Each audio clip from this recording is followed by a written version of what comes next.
Hey, it's David here. Welcome to my channel, My Yard Sale. Hey, so Michael asked me about cheat days and do I regret them in my diet? And I wanted to talk about this because I'm sure that everybody deals with this. And it's something that I don't feel like I'm necessarily having problems with. So I went through the process of realizing that I was metabolically dysfunctional. I was probably pre-diabetic and diabetic for a very long time, and I was dealing with the physical repercussions of having that for many years. I realized the hard way that I had to make some changes, and all diet related, which I finally figured out, thank goodness. I wasn't lucky enough to have an A1C to get the tests. I just had to kind of figure this all out. So I will say that when I first started changing my diet and food to be a healthier lifestyle diet, the one thing that I had the most difficult thing with, that I cheated with a lot, when I put my foot down for myself and said I'm going to switch to keto or carnivore, I was having a hard time with coffee because I loved coffee with sugar. So sugar was definitely an issue then, and I realized that. And of course, there are other times that I realized how sugar was the key of my entire meal. But so I had to find something that would replace the sugar that I was going to put in my coffee. I tried stevia for a while. I didn't really hate it, and it was sweet, so I liked that. But it had this bitter aftertaste that I hated, that I just couldn't. I didn't look forward to drinking my coffee. So I found this cereal online called Magic Spoon. That's basically protein type cereal. It's like it's like regular cereal. It tastes sweet and delicious. It's just very low in carbs and has more protein, and it's not good for you, but it's better for you than the garbage that I was eating for 30 years, 40 years. I used to eat a lot of Lucky Charms, and this cereal actually tasted like Lucky Charms, but it wasn't horrible for me. So what they use in that Magic Spoon is allulose. So I started doing research, and I bought a bag of allulose, which I will share here if that makes sense. If anybody wants to know what that is, I'll share the same brand I buy and the same kind that I buy. I'll share it in the comments here, boink, if you're interested. But when I realized that I could use allulose, it was as sweet as sugar, and it made my coffee taste like I would enjoy drinking it, that I wouldn't hate drinking it. Then I realized to myself, well, I could probably substitute everything that I love and I enjoy with things that make more sense. And I'm going to be honest, that was very difficult because I'm very habitual. I used to go to Five Guys and I always got a milkshake. Because when I go to get a hamburger and go to Five Guys, I want a milkshake. When I go get Italian food, I have to finish it with a cannoli. I like to finish it with the cannoli. I like the sweet ending. I like the dessert. I enjoy that. When I finally realized that I could eat differently than what I was used to, it got a little bit easier. So I used to make a lot of pasta sauce. I would make ragu. I would make beef bolognese. I spent years learning how to make it better and better and better and better to the point where it was the best dish that I made. If you came to my house for dinner, we were going to have pasta and beef bolognese because I knew it was delicious. I knew everybody would love it, and I knew everybody would want it left over. So when I started changing my diet to this more um, health-focused diet, I made beef bolognese. I started eating actually just beef at first, but I could only eat so much beef without wanting to throw up in my mouth. I could only eat so many hamburgers before I just couldn't literally eat another hamburger. So I started making this version of beef bolognese that's actually just much more, it's more keto friendly. It's more it's more delicious and it's more keto friendly. It has much less carbs, and there's less question marks dietary wise in this bolognese that I make now. It's mostly meat and some frozen vegetables and some herbs and spices. That's it. But once I realized that I could make that, then I realized that I could eat as much of that as I want. Like there's very low carbs. There's no garbage in that. Um, there's no ingredients in that aren't on the label, like clearly dark. There's no label. It's just beef, vegetables, and spices. That's it. But once I realized that I could eat as much of that as I want, there's no cheating. You eat until you're full, and then you stop eating. You make a big dish of it or make a big pot of it. I make it 5 to 8 pounds at a time. I make 5 pounds of meat with 3 to 4 pounds of vegetables with spices and stuff. And I make that regularly. And once I started eating that regularly, I made it so that I liked it more and more and more and made it better and better and better and better to the point where if I didn't have any, I couldn't wait to kind of eat it again. And then I did start adding a little bit of a treat or dessert to my diet once my insulin resistance started, once I started becoming more insulin sensitive again and my body could actually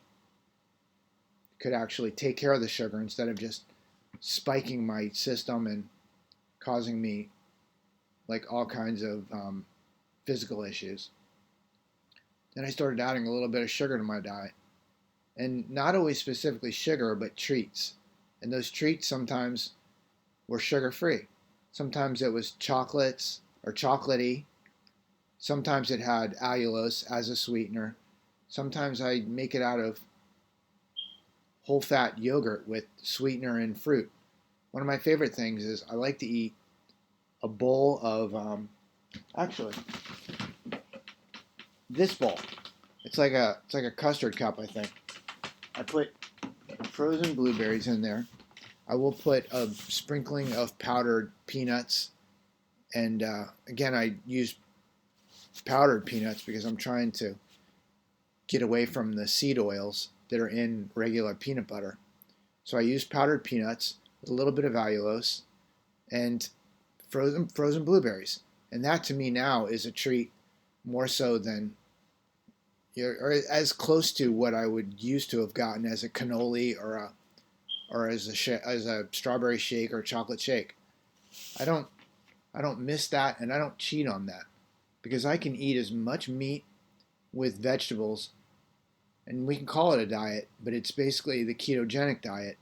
I'll eat a keto diet meal as much as I want until I'm stuffed, and then I can have a treat that's also ketogenic because it's just frozen fruit. And as soon as apples come into season, I'll be eating apples again too. I'll be happy about that. But that way I can eat as much as I want, and I don't feel guilty because I'm eating what I want, and it is delicious. I've made this meat dish so many times. It's I don't have any regrets eating it. I actually would rather eat the dish that I make instead of eating hamburgers. And when I say hamburgers, I'm talking about burger patties because I don't eat bread. Well, actually, I do eat a little bit of bread now, but I won't eat hamburger patties or hamburger buns. I eat very little bread. I eat very little of it.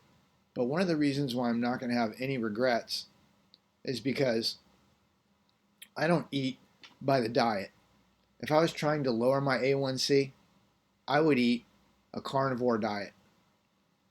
If I was trying to eat more healthy and lower my A1C or keep it low, I would eat a ketovore diet. But I don't eat by the diet. I eat by the calories. Not the calories, I'm sorry, the carbohydrates. So I eat a ketovore diet, as in less than 100 carbs a day. So if I want to have a treat, I just need to know how much I'm going to eat and how many carbs it is, and then what I'm going to eat for the rest of the day. So I can eat a piece of cake if I want. I just need to know, is it less than 100 carbs? And is the rest of my meal throughout the day going to be less than 100 carbs? That way there's no guilt. If I want to eat one of these little tiny like cakes that I buy, then I'll eat the cake, or I'll plan to eat the cake, but I'll plan the rest of my meal that it's not going to go above a certain amount of carbs that's going to push me out of the ketovore or ketogenic diet. So it is a diet, but it's not a diet when you're eating as much as you want. You're eating it as much until you get full. That doesn't feel like a diet. Again, if I want a treat that I used to have a lot was I bought these Swiss Miss hot chocolate packets that I would dump into water. You could dump it into milk, but I would dump it into water because I was trying to minimize my exposure to other things outside of just what I was eating for the carbs part of it. But I bought um, these Swiss Miss hot chocolate packets, and the more I looked at the packet, and the more I looked at the box, I was like thinking, well, what are all these other ingredients that don't make any sense that are probably just garbage? And I bought powdered milk. I bought um, I bought cocoa powder, and I have that allulose, that sweetener. I can put that all into water, mix it up good, and I can make hot chocolate out of that. And it tastes just as good as the Swiss Miss with the aspartame or whatever other sweeteners and other garbage ingredients they put in that. It tastes just as good. At least to me, it does. It tastes just as good. And there's zero guilt. I can drink as much of it as I want. But I usually have just eaten, a quarter of a pound of keto friendly food that I love to eat.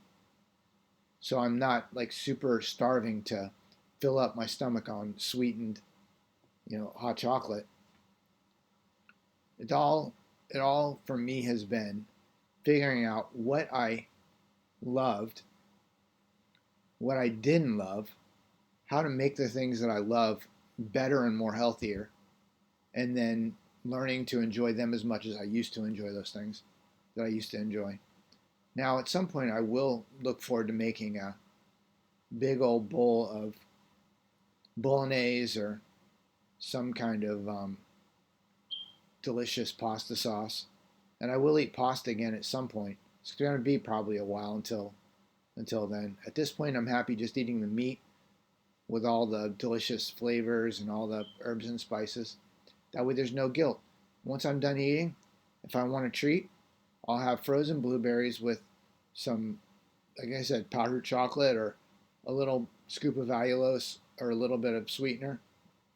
And of course, by sweetener, I'm talking about non-nutritive sweetener, things that aren't going to make you fat, because we want to stay away from that, because those are the same things that cause your health issues or cause health issues. So the hard part was actually figuring out the things that I loved, replacing those things with more more sensible things, and then learning to enjoy those things as much as I enjoyed the other things. Yes, I'm going to enjoy going to get a hamburger someday and having a milkshake. That can't be anytime soon. Hopefully soon. I'm starting to get my physical problems resolving, which is good news. I'm happy about that. I can actually eat a little bit of sugar again without wrecking my whole system and making it difficult for the rest of the day.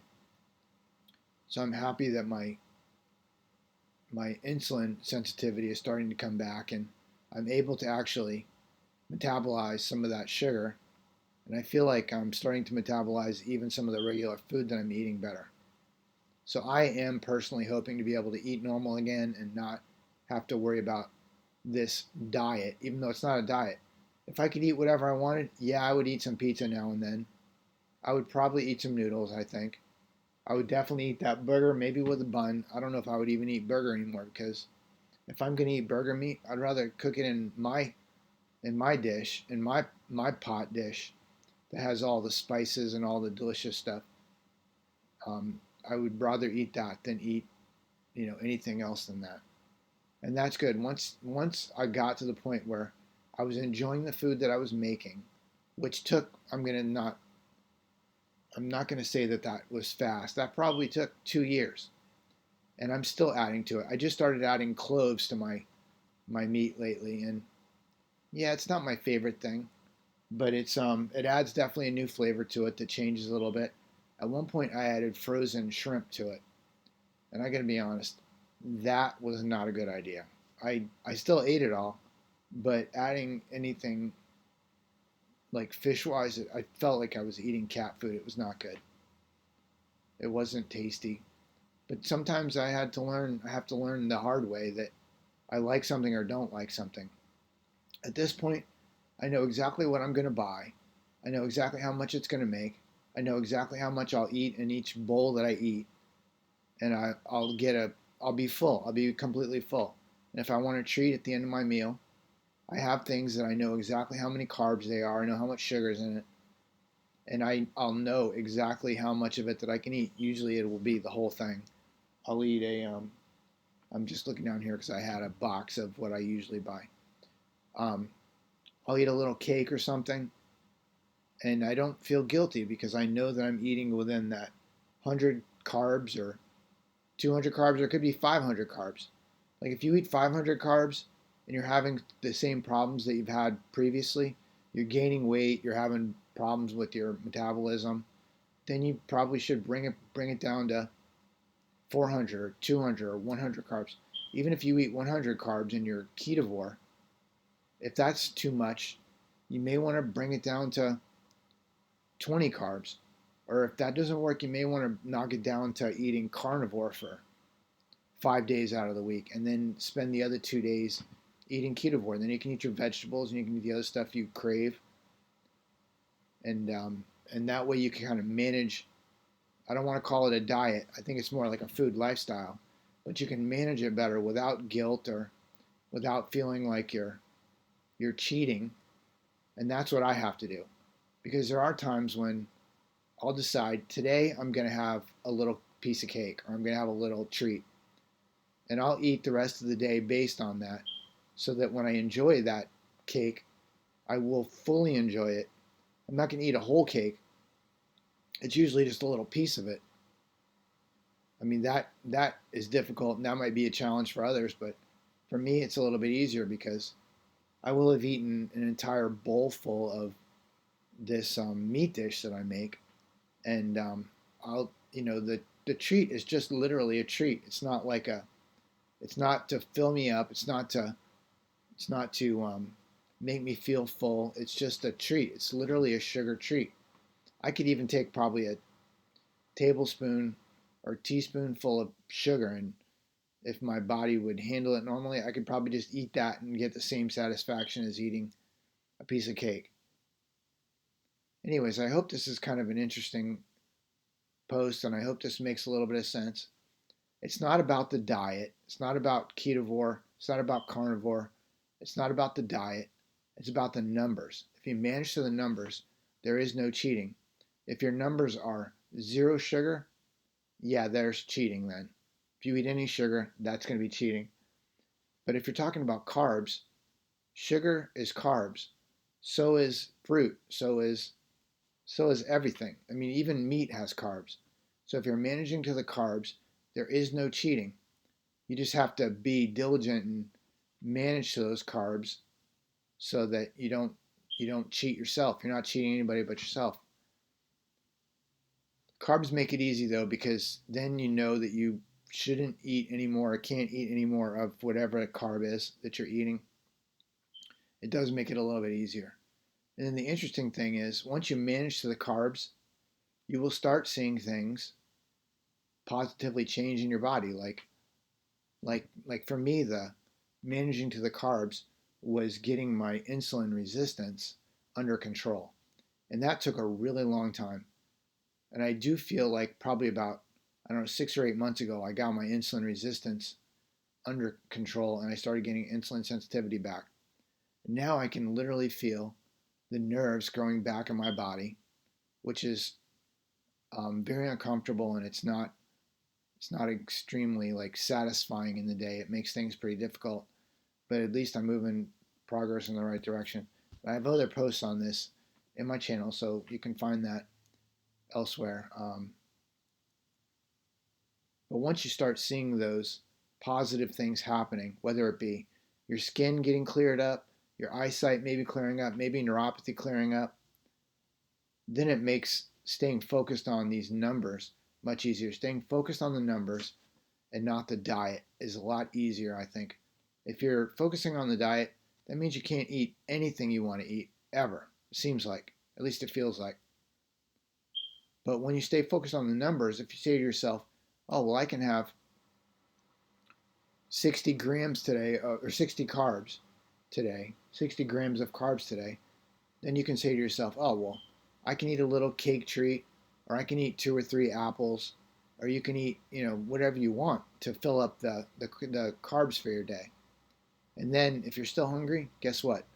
You just go back and you eat more of the actual dinner, the dinner food that you eat, your keto food. And for me, my keto food is 3 to 5 pounds of beef, 3 to 4 pounds of vegetables, which usually includes sweet potatoes. I do love to eat sweet potatoes. It usually includes frozen vegetables, peas, carrots, and corn. And I and then I also put in beans. I eat a lot of beans lately. So I put all that into a big pot with a bunch of spices and maybe some kind of sauce, like some some Mexican sauce or some kind of sauce, some kind of powdered sauce or some kind of sauce. I'll put that all into a big pot and I'll cook it all day. And I'll literally eat that until I'm either stuffed or until it's gone, which I make like 6 to 8 pounds of it. So eating it till it's gone takes a couple of days for sure. But I'll eat as much as I want. And then I'm not even really craving that treat, that sweet treat. I'll eat that, I'll start thinking about that at a different time. And then by then, I'll already be ready to eat again and I'll eat more. And I won't even be craving that treat anymore. Sometimes that treat, I'll think about that treat for 3 to 4 days before I even get to eating it. My latest treat that I've really loved is these coffee cup cake things where you take this powder and you dump it into a coffee cup. You put a little splash of water in there and you mix it up, and then you put it in the microwave for, I don't know, 2 minutes, and you mix it up real good. And there is a lot of sugar in that, I think. There's probably a lot of garbage in there, but that's a treat that I do eat. I'll eat it once a week, once every 10 days or so, and I really enjoy it. But I don't crave it because I'm always so full from eating all the meat that I'm eating, all the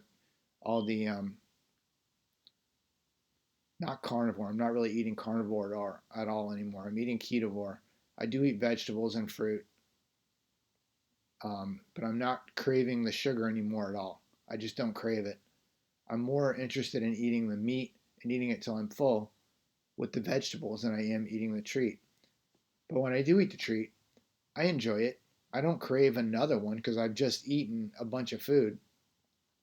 There used to be a time when I could eat a cheeseburger, I could eat a double patty cheeseburger, and then I would have a shake, and I could almost go for another shake after I got done eating my shake. And I usually didn't do that, but I could have because that whole sugar thing, I don't totally understand how the sugar thing affects your body, but it definitely affects your body differently if you eat like all meat before you eat that sweet treat. Like if I was to go to Five Guys and I was to get a double patty of burgers without the bread and without all the garbage and all the shit that they put, into it, if they do. I think it's mostly just burgers at Five Guys. But if I get it without the bread and I just eat the burger, I don't think that I would be as interested in eating that entire milkshake. Although it is delicious and I probably would eat it.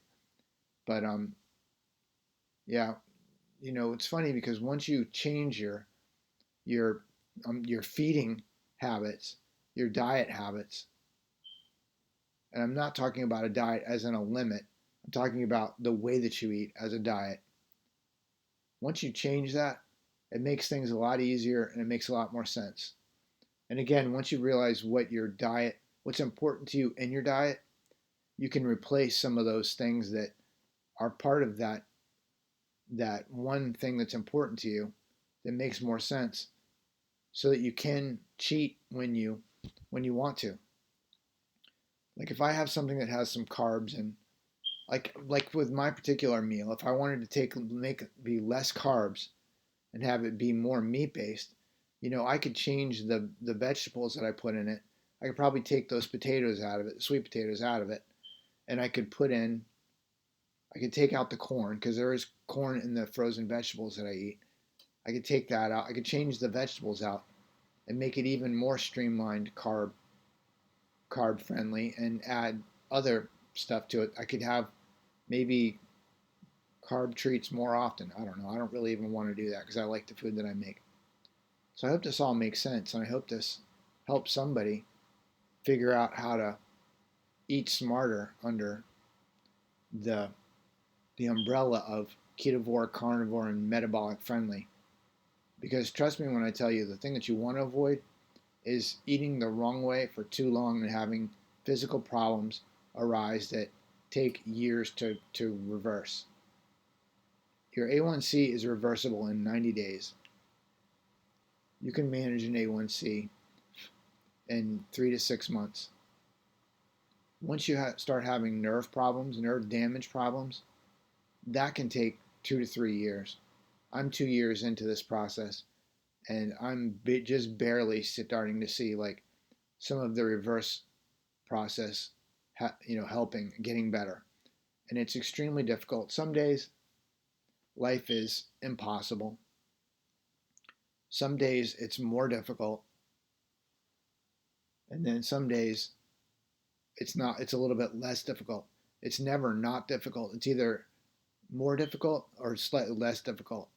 It's still difficult every day with this whole nerve nerve problem thing. So if this has been interesting at all, do me a favor. Give me a thumbs up. Follow my channel. I'm trying to help people avoid some of the stuff that I've had to deal with that I'm working through. And this whole diet thing, I diet and cheats. I get it. It's hard.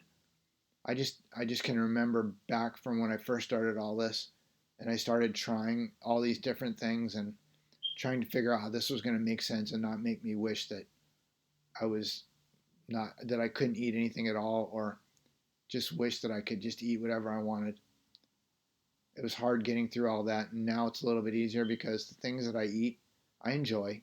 I like eating them, and I can eat as much as I want. And I'm not talking about cake or treats because I don't eat as much as I want there, but I do have parts of my diet that I can eat whatever I want, and it fills me up and it makes me happy. Anyways, I hope this is interesting. Do me a favor, give me a thumbs up if you like this, and if you're interested in more of this, do me a favor and subscribe. And I hope you have a great day. And thanks a lot for the suggestion, Michael. I appreciate it. And I hope this helps. Any other questions you have, I'm more than happy to answer. I think we're both probably going through some of the same problems, and if I can manage it, I'm hoping that some of this stuff will help you be able to manage your situation. Hope you have a great day. Bye bye.